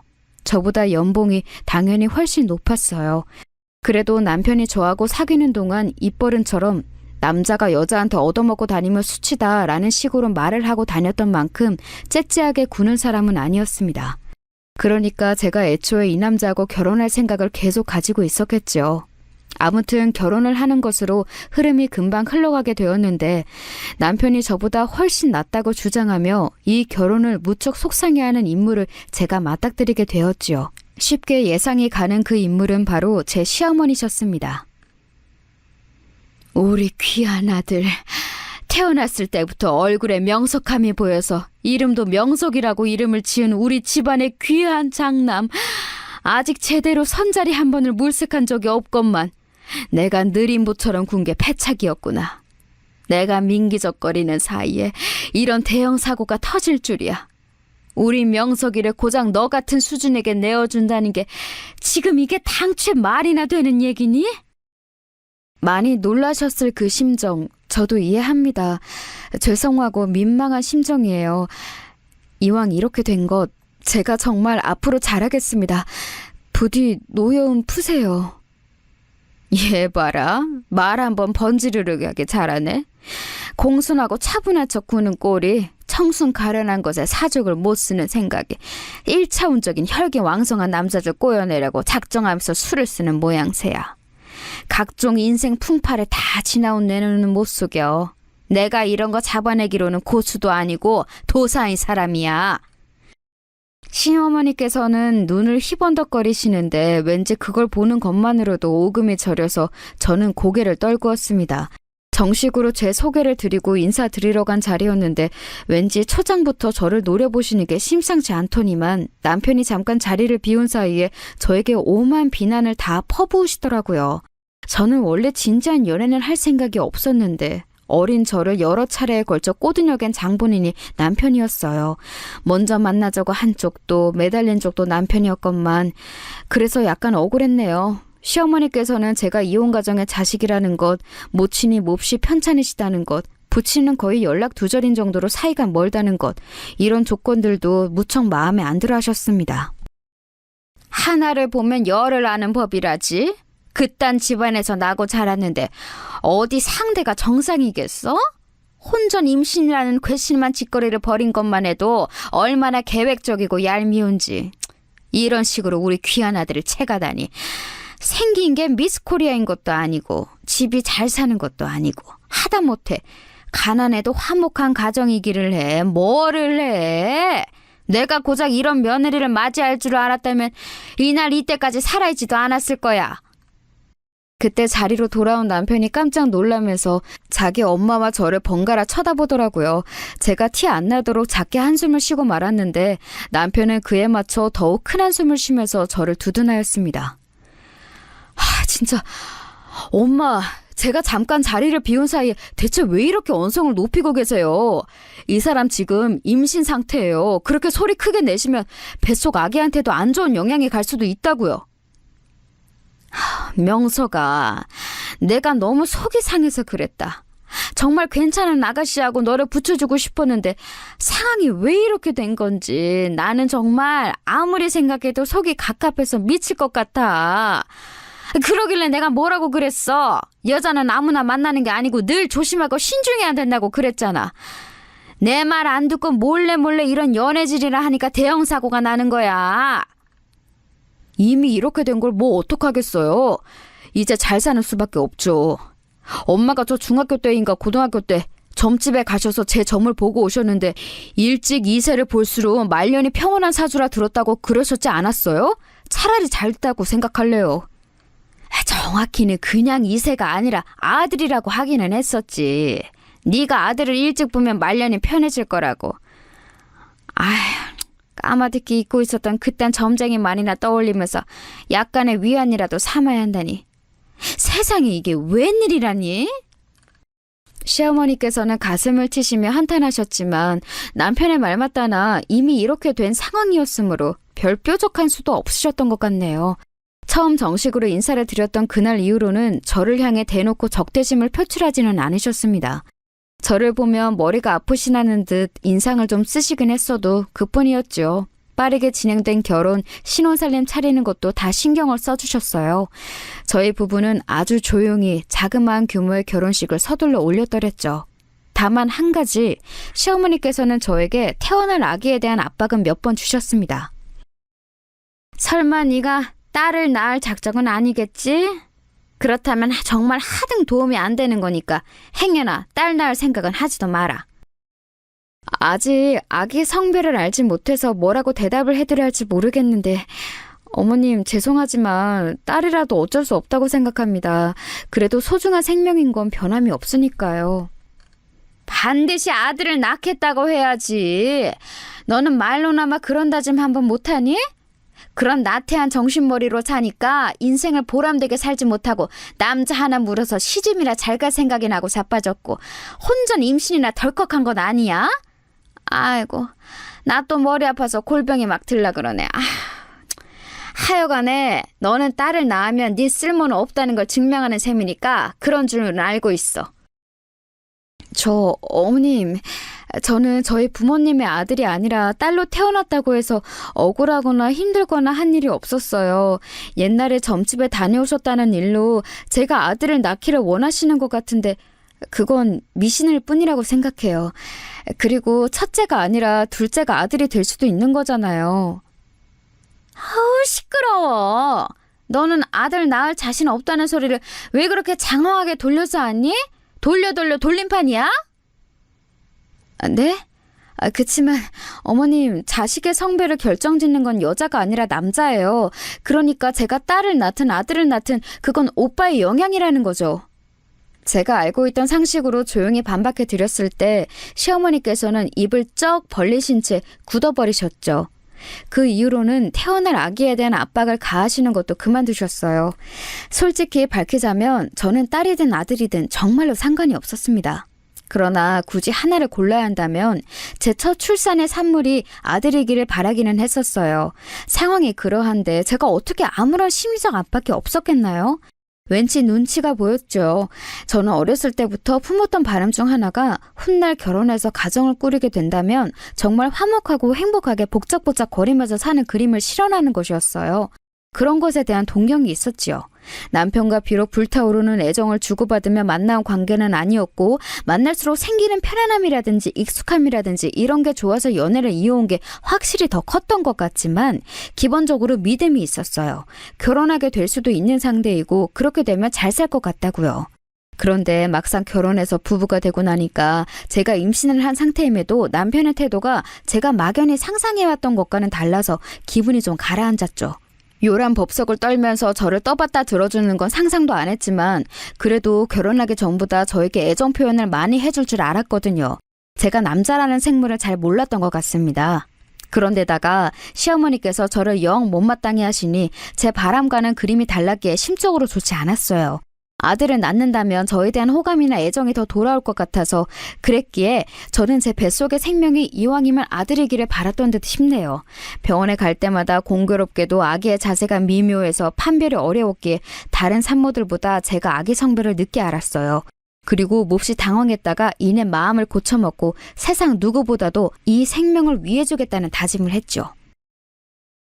여보, 오늘 드디어 우리 아기 성별을 듣고 왔는데 딸이라고 하네? 핑크가 잘 어울릴 것 같다는 말을 들었거든. 뭐? 딸이라고? 우리 엄마가 하도 손녀 말고 손자 타령을 하셔서 그런가. 나도 은연중에 아들이 태어날 거라고 예상했었는데. 딸이라니? 나는 오히려 좋은데? 나도 딸바보 아빠 이런 거 해볼 수 있겠다. 아들 키우는 것보다 딸 키우는 게 더 재미있을 것 같아. 그치? 나도 귀여운 공주님처럼 꾸며주고 이것저것 예쁜 것들도 얼른 사주고 싶어. 엄마하고 딸하고 사이좋게 친구처럼 지내는 거, 나 그런 거 해볼래. 내가 그렇게 살고 싶으니까. 속으로 내심 떨렸는데 남편이 반색을 해줘서 제 마음이 편안해졌습니다. 저는 그때부터 딸이 태어나면 같이 해보고 싶은 것들을 머릿속에 그리며 행복한 상상의 나래를 펼쳐갔죠. 결혼하고 나서 아이가 생긴 게 아니라 아이가 생겼기 때문에 결혼을 해서 그런지 남편은 그동안 약간 태어날 이세에 대해 덤덤하게 굴어왔지만 성별이 밝혀지고 나자 그때부터 뭔가 구체적으로 현실성이 느껴진 모양이었어요. 갑자기 금전 계획을 새로 짜기 시작하더니 딸이 태어나고 나면 들어갈 금액 같은 것들을 혼자 막 정리하더라고요.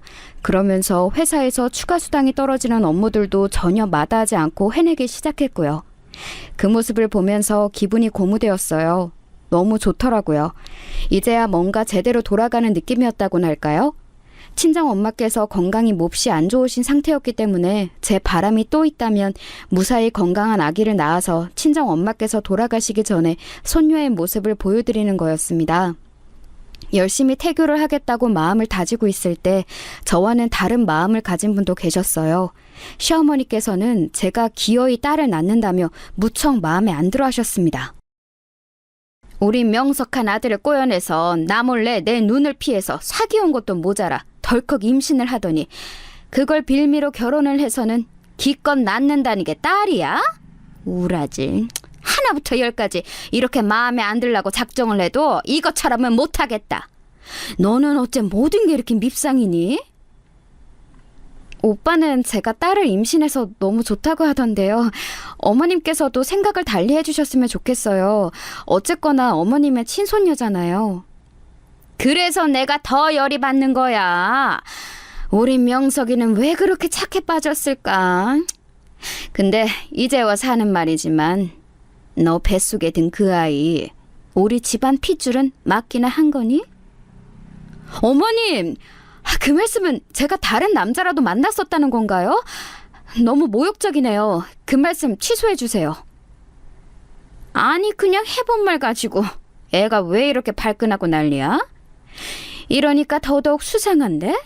정상적이지 않은 부모 밑에서 자란 애가 뭘 보고 컸겠어? 그러니까 바람 피울 확률도 남들보다 더 높은 거지. 그럼 아기 낳고 나서 유전자 검사 해보면 되겠네요. 그런데 저는 이게 너무 모욕적으로 느껴져서 그때 가서 유전자 검사를 하고 나면 어머님의 사과 한마디로는 도저히 마음이 안 풀리고 해결이 안 될 것 같습니다. 이건 알아두셨으면 해요. 제가 가장 싫어하고 혐오하는 게 바로 바람이에요. 그러니 오해를 사는 것만으로도 충분히 모욕적입니다. 네가 그렇게까지 말을 한다면야. 아니 내가 굳이 유전자 검사까지 해보자는 건 아니고 그냥 의심 한번 해볼 만하다는 얘기였어. 너는 너무 비약을 잘하는구나. 바람 피울 확률이 높다느니 그런 말씀까지 다 하시고 나서 저에게 그러셔봤자 별로 설득력이 없었습니다. 비록 첫 단추는 잘못 끼워진 듯한 관계였다지만 저는 시어머니와 어쨌든 잘 지내보고 싶었는데 너무 속이 상하더라고요. 그래서 남편에게 이런 걸 다 말했어요. 그랬더니 남편이 득달같이 시어머니께 뭐라고 한마디 드린 모양이었습니다. 너 우리 아들한테 내 얼굴 뭐 어떻게 했길래 우리 명석이 입에서 상관 말고 사세요 라는 얘기가 나오니? 어떻게 내가 상관을 안 하고 살아? 네가 뭔데 우리 모자 사이를 이간질하려고 들어? 저는 그냥 어머님과 있었던 일을 있는 그대로 오빠에게 말한 것뿐이에요. 이간질이라고 칭하시겠다면 저는 드릴 말씀 없습니다. 저는 되도록 초연하게 대꾸했고 시어머니께서는 저에게 일을 가셨죠. 아이를 낳고 나면 그리고 시간이 지나면 결국 언젠가는 가족이라는 이름 하에 봉합이 되리라고 막연한 그런 희망을 품으며 저는 시어머니께 잘 보이려고 애쓰는 마음을 일단 접어두었어요. 막바지 태교에나 힘썼죠. 저희 딸은 갓난아기였을 적에는 너무 작기만 해서 누굴 더 닮았나 그런 것도 없었지만 딱 하나 분명한 거 남편하고 인매가 비슷했습니다. 남편도 태어난 아기를 보자마자 자기를 닮았다고 느꼈고요. 그러니 시어머니께서는 하실 말씀이 없었죠. 그리고 저희 딸 태어난 지 100일 되는 날을 딱 일주일 앞두고 친정엄마께서는 돌아가셨습니다. 그래서 100일 잔치는 생략했어요. 시어머니께서 무척 툴툴거리셨죠. 참나 100일 잔치가 무산돼서 그런가. 이제서야 간신히 정 좀 붙여보려고 했던 손녀가 다시금 멀어지는구나. 엄마, 요즘에는 100일 잔치 어차피 거의 안 하는 추세예요. 회사 사람들도 애 낳으면 돌잔치만 하지 100일 잔치는 안 하더라고요. 그나마 남편이 민망해하면서 그런 식으로 무마라도 해줘서 다행이었습니다. 친정엄마는 저에게 애증의 대상이셨어요. 엄마와 딸의 관계란 대체 무엇인지 알아도 알 수 없는 관계 같습니다. 그런 분이 돌아가시자 저는 우울했고 시어머니께서 그렇게 툴툴거리셨던 태도가 가슴에 남아서 그때부터는 정이란 게 좀 떨어졌네요. 친정엄마께서 돌아가시고 나서 저는 친정아빠하고 연락을 주기적으로 하기 시작했습니다. 그전에는 사실 서로가 살아있다는 것만 아는 정도였던 것 같아요. 친정엄마께서 세상을 떠나시며 그것을 계기로 연락을 주고받기 시작했던 거예요. 왠지 어색한 부녀 사이였지만 별것 아닌 오늘 날씨 좋다느니 행복한 하루 보내라느니 하는 짧은 안부 카톡을 주고받는 게 나쁘지는 않았습니다. 하지만 그런 일상도 곧 깨어지고 말았습니다. 언제부터였을까요? 남편이 은근히 꾸미고 다닌다는 인상을 받기 시작했었어요. 여보, 원래 출근할 때 머리 손질은 따로 안 하지 않았었어? 대충 말리고 모양 깔끔한지만 확인하고 늘 그렇게 출근했던 것 같은데 가만 보니까 요새는 머리에 뭘 바르네? 바르는 건 언제 샀던 거야? 나보고 마트 가서 장 볼 때 사오라 하지 않고 직접 사다니 별일이네. 나 원래 머리 손질에 관심 많았는데? 몰랐어? 그동안 당신이 잘못 봤던 거야. 나 원래 이런 거에 신경 쓰는 편이야. 그래? 하긴 우리 연애할 때 종종 머리에 힘준 거 몇 번 보긴 했었다. 아, 맞다. 내일 소아과 가는 거 야간 진료로 가야 할 것 같아. 요즘에 대기가 너무 많아서 낮에는 못 가겠어. 여보, 혹시 일찍 퇴근하면 같이 갈래? 병원 갔다가 저녁 먹고 들어오면 되잖아. 아니, 됐어. 그럼 내일 저녁에 당신 일정이 있단 소리네? 잘 됐다. 나도 회식 있어. 먹고 들어올게. 당신도 느긋하게 볼일 봐. 여자의 직감인지는 몰라도 참 이상하게 느껴지더라고요. 하루 전인데 갑자기 다음날 회식이 있다고 말을 하는 것도 이상했고, 저나 아기나 뭘 하든 자기는 별 관심이 없다는 투로 제 귀에는 들렸습니다.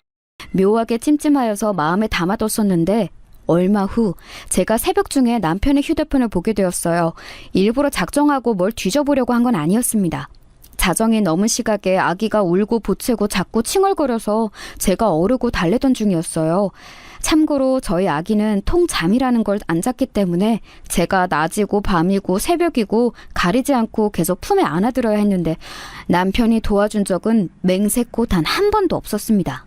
아기 울음소리가 들려도 못 들은 척 눈을 감기 대장이었거든요. 왜 이렇게 내가 애를 혼자 낳아서 키우는 것 같지? 부부가 둘이서 함께 한다는 느낌이 전혀 없어. 맨날 집에 늦게 와서도 휴대폰이나 들여다보다가 잠들어 버리고. 근데 휴대폰으로 뭐 그렇게 볼 게 있고 할 게 있다고 그러는 걸까? 아기를 간신히 재우며 피곤한 생각을 하던 저는 남편의 휴대폰 화면이 켜져 있다는 걸 발견했어요. 잠들기 직전까지 휴대폰을 한 탓에 화면이 아직 자동으로 꺼지지 않은 상태였죠. 그때 저는 별 생각 없이 이번 달 신용카드로 결제 혜택을 뭐 받았나 보려고 남편의 휴대폰을 한번 봤습니다. 생활비 카드가 남편 것이어서 신용카드를 관리하는 게 그 휴대폰에 있었거든요. 그런데 제가 마치 운명과 같은 실수를 하고 말았습니다. 농협 앱을 누른다는 게 그만 같은 초록색인 스타벅스 앱을 눌러버린 거예요. 스타벅스에서 커피를 사 마시면 그만큼 쿠폰이 쌓이는데 그게 메인 화면에서 바로 보였습니다. 그리고 저는 이상한 점을 발견했죠. 회사 근처에 저가 커피가 많아서 스타벅스는 갈 일이 없을 사람인데 왜 이렇게 이용이 많아서 무료 쿠폰 발행이 많이 되었을까? 혹시 부서에 커피라도 쌌나? 이상한 것 같아서 내역을 눌러봤습니다. 그리고 저는 그 야심한 새벽에 온몸이 소름이 돋는 경험을 하게 되었어요. 사용처는 저희 집 근처도 회사 근처도 아니고 시댁 근처도 아닌 완전히 다른 동네였습니다. 그런데 늘 일정하게 그곳을 들렀는데 시간대가 평일 퇴근 직후 주말 오전이 대부분이더군요. 게다가 주문한 음료는 항상 2잔이었으며 그중 한 잔은 언제나 기본 아메리카노 커피였고요. 그리고 나머지 한 잔은 녹차 음료나 초코 음료였습니다. 그런데 남편은 우유 들어간 음료를 별로 안 즐겨요. 그래서 녹차, 초코 이런 거 절대 안 마십니다. 연애 때부터 봐와서 제가 잘 알았어요. 그럼 기본 커피를 제외한 나머지 한 잔의 주인공은 누구였단 말인가요? 문자, 카톡 통화 내역을 보는 동안 심장이 두근거렸습니다. 하지만 거기서는 별다른 이상한 걸 찾지 못하였어요. 그러나 의심이 싹을 틔우자 걷잡을 수가 없더군요. 남편이 출근 준비를 하면서 혼자 희죽거리거나 잘 안 하고 다니던 넥타이를 찾는 모습에 자꾸만 나쁜 생각이 들었어요. 그러다가 저는 아주 어이없는 지점에서 진실을 알게 되었습니다. 바로 시어머니와의 통화에서요. 어머님, 제가 최근에 먼저 연락을 못 드려서 죄송해요. 아기가 자꾸 열이 올랐다 내렸다 하는 통에 제가 좀 정신이 없었네요. 너에게 애당초 기대도 안 했으니 죄송할 것 없어. 근데 우리 손녀가 엄마를 잘못 만나서 세상에 태어나자마자 고생을 하는 것 같아서 나는 그게 마음이 아프네. 네? 어머님, 굳이 따지자면 엄마보다 아빠를 잘못 만나지 않았을까요? 육아의 유자도 모르고 일절 가사 노동에는 참여조차 안 하려고 들고 회피만 하는 아빠를 만났으니 저희 아기가 참 가엾습니다. 엄마로서 제가 아기한테 미안해요. 아기가 문제가 있어서 평일에는 늦게까지 휴대폰이나 하다가 잠들고 주말에는 지인들하고 약속 있다면서 허구한 날 나가버리는 아빠를 만나야 했단 말인가요? 제가 너무 미안해서 미칠 것 같아요. 뭐야? 너 말 다 했니? 우리 귀한 아들이 밖에 나가서 힘들게 사회생활하며 돈 버는 동안 집에서 탱자 노는 주제에 뭐가 어쩌고 저쩌지? 내가 이러니까 우린 명석이가 다른 여자 만난다고 하길래 나무라기는커녕 쌍수 들고 환영한 거야. 방금 뭐라고 말씀하신 거예요? 다른 여자요? 제 귀를 의심했습니다. 남편에게 다른 여자라니요. 저는 그런 식으로 남편이 바람이 났다는 것을 확실하게 알게 되었던 거예요. 황당했고 비참했습니다. 심장이 철렁 내려앉다 못해서 사라지는 줄로만 알았어요. 말실수를 홧김에 하신 것이었는지 시어머니께서는 얼른 전화를 끊어버리셨습니다. 제가 바로 다시 거니까 금세 통화 중이시더군요.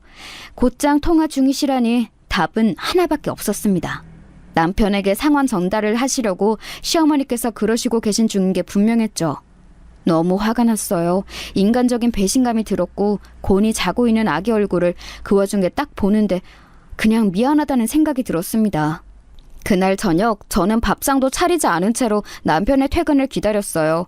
저는 그동안 직장 안 다니고 집에서 아이 보고 집안일 하는 사람이라고 하여 남편의 밥상을 꼬박꼬박 차렸습니다. 제 의무이고 책임인 것 마냥 그렇게 했어요. 감기 몸살이 와서 아파 죽을 것 같아도 남편의 밥만은 차려줬네요. 그걸 안 하고 소파에 앉아있으니까 어찌나 홀가분하고도 서글프던지요. 남편은 집에 오자마자 부엌 쪽을 힐끗하면서 텅 빈 식탁부터 확인하고는 그 다음에 저에게 다가와서 거실바닥에 무릎을 꿇었습니다. 미안해. 화 많이 났지? 일단 내가 사과할게. 그런데 오해가 있다는 걸 알아뒀으면 좋겠어. 오해? 무슨 오해? 어떤 오해? 어머님 입으로 다른 여자의 존재가 있다는 걸 들었는데 오해로 무마할 수 있다고 생각해?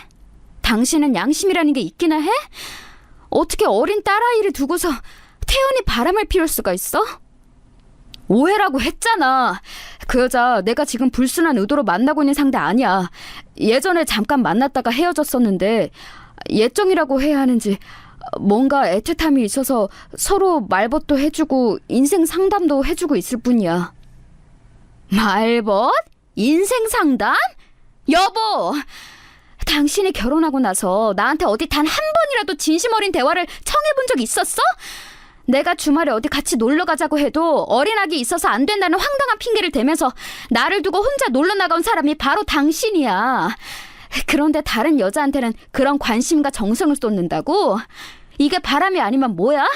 그 여자는 대체 어디서 뭘 하는 사람인데? 애 딸린 유부남하고 놀다니 그 여자도 정말 제정신은 아니네. 그런 식으로 말하지 마. 제정신이 아닌 건 당신이겠지. 본인이 훨씬 조건 키우는 결혼을 했으면 적어도 자기 시어머니한테는 비굴하게 몸을 낮춰서라도 잘 해드려야 맞는 건데 당신은 그러질 못했잖아. 우리 엄마가 당신을 못마땅게 하시니까 손녀 사랑도 적으실 수밖에 없는 거야. 그러니까 전부 다 당신 때문인 거지. 웬 헛소리야? 바람날 거 정당화하고 싶어서 지금 가전수 다 쓰는 거야? 어머님 앞에서 내 편 들어줬을 땐 언제고 그래놓고 왜 이제 와서 전부 내 잘못이래? 당신 정말 비겁하다. 잘못했다고 죽을 죄 지었다고 그러면 될 일이지 쓸데없는 말을 왜 얹어? 너무 어이가 없고 화가 나서 숨이 잘 안 쉬어졌을 정도예요.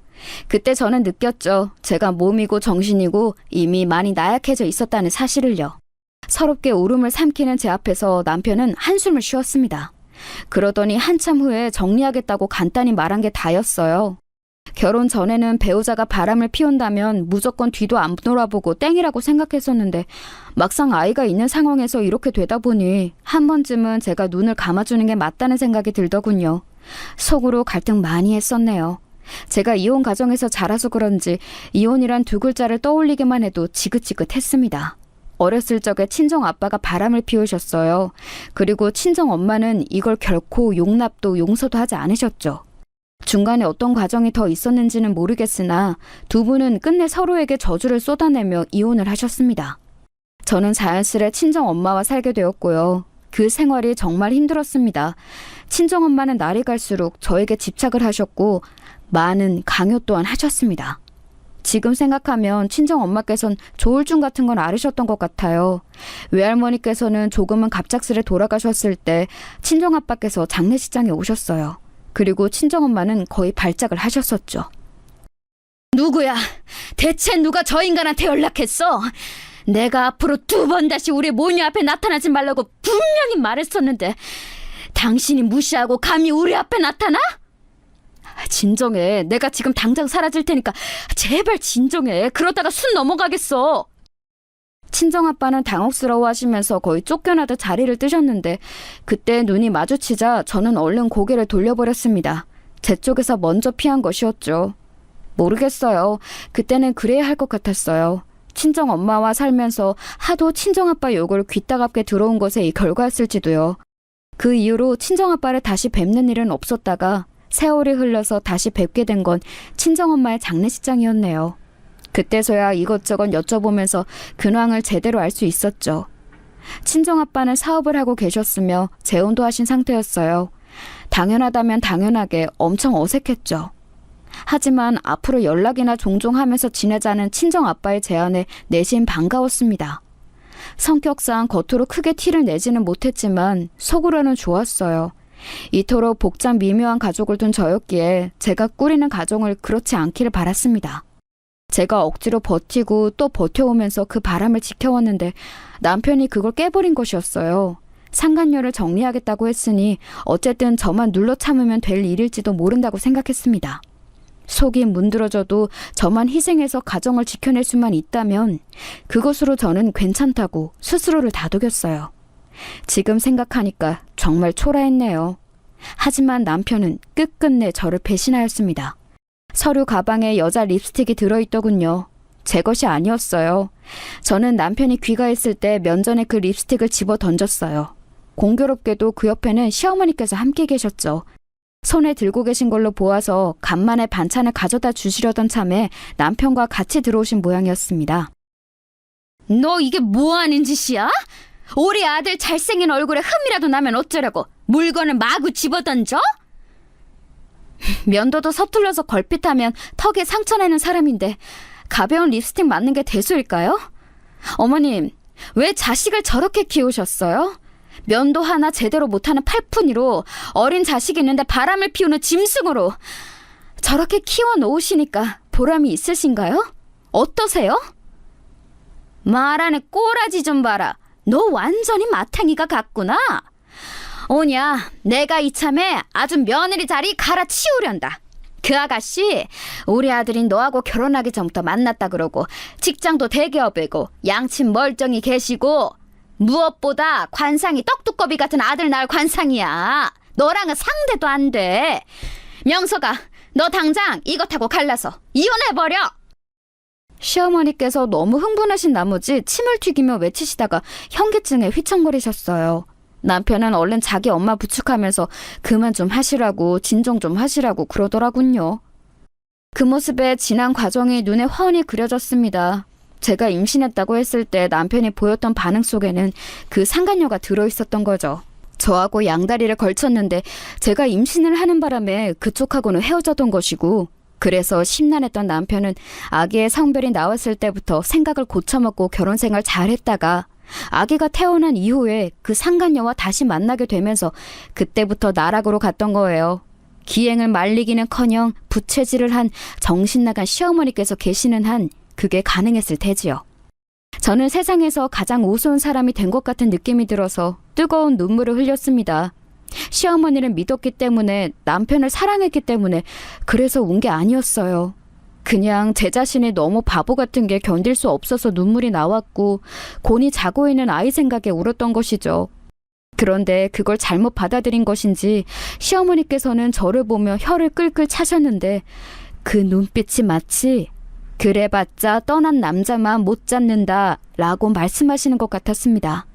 그러더니 남편의 부축을 받으면서 가버리셨어요. 시어머니를 모셔다 드리고 금세 올 줄 알았던 남편은 바로 안 돌아왔습니다. 기분이 정말 말도 못하게 더러웠는데 그 와중에 친정아빠의 카톡이 왔어요. 좋은 저녁 보내라는 짧은 글자를 보자마자 저도 모르게 전화를 걸고 말았습니다. 여보세요? 지금 나한테 전화가 온 거 맞지? 혹시 실수로 통화 버튼 누른 거라면 나는 괜찮으니까 바로 끊어도 돼. 아니에요, 아빠. 저 아빠한테 전화 걸고 싶어서 건 거예요. 그냥 대화할 상대가 너무 필요한데 아무도 없어서요. 혹시 지금 시간 괜찮으세요? 그럼 시간 괜찮고 말고 나 상관 말고 네가 하고 싶은 얘기 있으면 다 해. 얼마든지 들어줄게. 굉장히 다급하게 말씀하셨는데 제가 마음을 바꾸고 전화를 끊어버리기라도 할까 봐서 서두르시는 느낌이었어요. 모처럼 성사된 저와의 통화를 흘려버리고 싶지 않으셨나 봐요. 그런 게 느껴지자 저는 눈시울이 뜨거워지고 말았습니다. 그 다음부터는 무슨 정신으로 어떻게 지난 제 이야기를 친정 아빠께 털어놓았는지도 모르겠어요. 그냥 막 떨리는 입술 사이로 정신없이 오만 이야기가 쏟아져 나갔던 것 같아요. 친정 엄마와의 애증 강했던 관계이며 시어머니 때문에 겪은 고충과 믿었던 남편의 바람까지 전부 다요. 친정 아빠께서는 이따금씩 작은 한숨을 내쉬셨을 뿐 도중에 끊는 법 한 번 없이 차분하게 제 모든 이야기를 다 들어주셨습니다. 말을 마치고 나니까 그제야 민망함이 스스로 올라오더라고요. 친정 아빠께서 어떤 반응을 보이실지도 걱정이 되었고요. 그런데 저는 상상도 못했던 친정 아빠의 대답을 듣고 말았습니다. 인간은 신의 뜻을 헤아릴 수 없다더니 그게 맞는 것 같다. 설마 내가 겪고 있는 상황과 네가 겪고 있는 상황이 맞물려서 가장 시기적절한 때를 만들어낼 줄은 네 이야기를 듣기 전까지는 몰랐거든. 그게 무슨 말씀이세요? 목소리가 왠지 가라앉으신 것 같은데 혹시 아빠도 무슨 일이 있으신 거예요? 그래, 사실 나는 재혼한 사람과 지금 이혼을 앞두고 있어. 성격 차이 때문에 불화를 오래 겪어왔기에 예견되어 있던 수순이었지. 굳이 내가 지금에 와서야 이혼을 하는 것은 내가 살 날이 얼마 안 남았기 때문이고 그 사람이 진정으로 나를 사랑한 적이 없다는 확신이 들었기 때문에 내 재산을 주고 싶지 않아서야. 그 사람은 내가 왜 불리한 조건으로 이혼을 해준다는지 그 이유를 알지 못하지. 잠깐만요. 저 지금 너무 혼란스러워요. 아빠가 곧 돌아가신다고요? 저는 아빠하고 연락하며 지낸 지 오래되지도 않았는데 이제서야 이렇게 긴 통화도 처음 하게 되었는데 돌아가신다니요? 안 돼요. 그러면 저는 진짜 이 세상에서 혼자란 말이에요. 너에겐 네 피부치가 있어서 다행이란 생각이 그래서 든다. 그리고 재산이 얼마인지 묻지도 않고 나 죽을 거 걱정하는 걸 보니 너는 하나뿐인 내 친자식이며 내가 세상에 남기고 가는 유일하게 의미 있는 족적이라는 생각 또한 드는구나. 자세한 건 주말에 만나서 나눴으면 하는데 시간 좀 내주렴. 나는 내가 시한부라는 사실을 알았던 그 순간부터 너와 네 엄마에게 속죄하는 심정으로 내가 일군 모든 재산은 너에게 주기로 마음먹었단다. 그 이야기를 너와 만나서 자세하게 해주고 싶구나. 이건 꿈에서조차 그려본 적 없는 상황이었어요. 도저히 실감이 안 나서 저는 집에 돌아온 남편을 보면서도 화를 내는 걸 잊어버렸고 친정 아빠를 주말에 만나서 이야기를 듣는 동안에도 멍하게 있었습니다. 친정 아빠의 재산 목록을 보자 더욱 그럴 수밖에 없어졌지요. 만약에 누가 이런 상황을 겪기 전에 저에게 와서 네 친부가 엄청난 갑부이고 그 재산을 너에게 물려주기로 했다고 말을 한다면 저는 웃기지 말라고 했을 거예요. 이게 말이나 되는 상황인가요? 믿기지 않아서 저는 태어나서 처음으로 제 뺨을 스스로 세게 몇 대 쳐보기까지 했습니다. 그런데 진짜 아프더라고요. 아파서 웃음이 나는 건 처음이었네요. 내가 한 번도 너에게 아빠 노릇을 제대로 해본 적 없지만 떠나는 마당에 뭐라도 안겨줄 수 있어서 다행이구나. 부디 행복하게 너 자신을 위해서 살아라. 그게 이 부족한 아빠의 처음이자 마지막 바람이야. 그럴게요. 반드시 그렇게 살게요. 하늘에서 엄마와 함께 지켜봐 주세요. 친정 아빠께서는 저와 서로의 이야기를 나눈 지 딱 3개월 뒤에 하늘나라로 떠나셨습니다. 알고 있던 이별이었음에도 미친 듯이 눈물이 나더라고요. 주체할 수 없을 정도로요. 그리고 제가 친정 아빠의 마지막 날들을 지키며 아기까지 데리고 병원 생활을 하는 동안 시어머니와 남편이라는 작자들은 단 한 번도 저에게 빈말이 남아 괜찮냐고 물어오지 않았습니다. 마치 제가 정신없는 이때가 아주 좋은 기회라고 여기는 듯 되려 저하고 쓱 멀어지더군요. 저는 그렇다 칩니다. 그런데 아기마저 무시하는 건 무슨 정신 나간 처사인가요? 갈수록 바닥만 보여주는 작자들에게 저는 치가 떨렸네요. 심지어는 친정아빠의 장례식장에 오지도 않았습니다. 집에서도 보이지 않고 전화도 안 받고 카톡도 안 보는 남편에게 저는 오만정이 다 떨어져 버렸죠. 이악 물고 친정아빠의 영정 앞에서 재차 맹세했어요. 저를 위해서 살겠다고 말이에요. 장례식장에서 저는 친정아빠께서 남기고 가신 인맥들을 접할 수 있었어요. 거의 다 전문직 종사자들이셨는데 전부 다 저에게 명함을 주시더군요. 친정아빠께서 어떻게 살아오셨는지 세세한 게 그제서야 궁금해졌는데 장본인에게 질문할 수가 없으니 가슴이 허했습니다.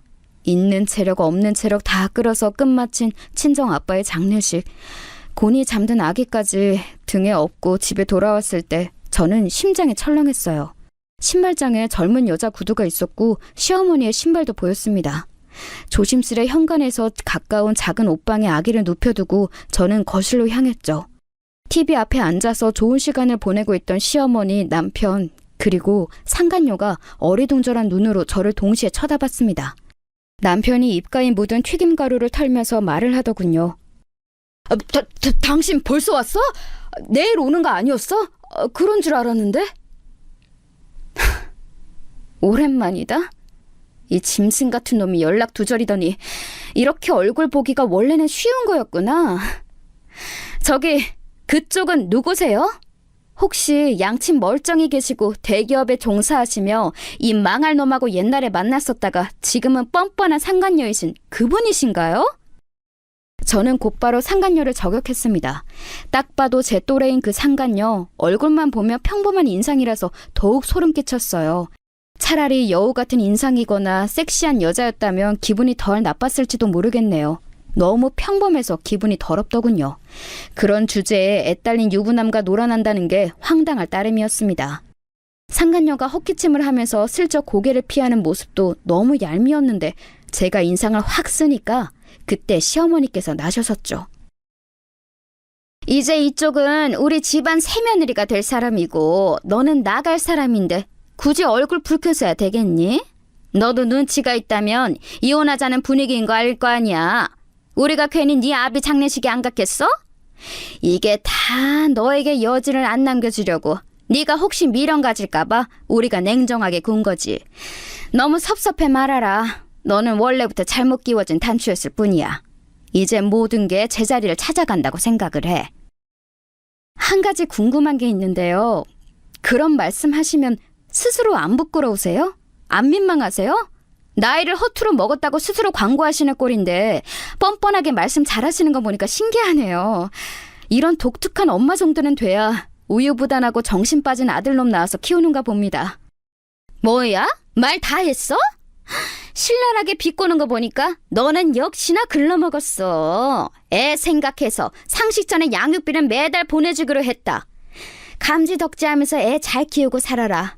행여나 돈 관리 못해서 우리한테 구질구질하게 매달릴 생각은 애당초 말고. 알았니? 저희 아빠 돌아가셨다는데 연락 안 되는 꼬라지 때문에 제가 기가 막혀서. 안 그래도 지인분께 부탁드려서 이혼서를 준비했어요. 마침 상간녀까지 다 모인 마당에 당장 여기에다가 도장받고 싶네요. 저는 그렇게 말하며 가방을 뒤져 서류 파일을 꺼냈습니다. 이혼 서류 정말로 준비하고 있었거든요. 그걸 보자 남편은 당황한 표정을 했어요. 그래서 더욱 꼴배기가 싫었습니다. 제가 코웃음을 쳤더니 시어머니께서 발끈하시며 남편을 채근하셨고 그 덕분에 저는 바로 도장을 받아낼 수 있었어요. 그 다음부터는 이제 친정아빠의 이혼을 맡으시기도 했던 어느 변호사분의 도움을 받을 작정이었습니다. 없는 품위를 찾으며 계속 고개를 돌리고 있는 상간녀, 복잡한 표정의 남편, 표독스러운 시어머니 얼굴까지 천천히 둘러본 제가 씩 웃으며 말했어요. 속이 다 시원하네.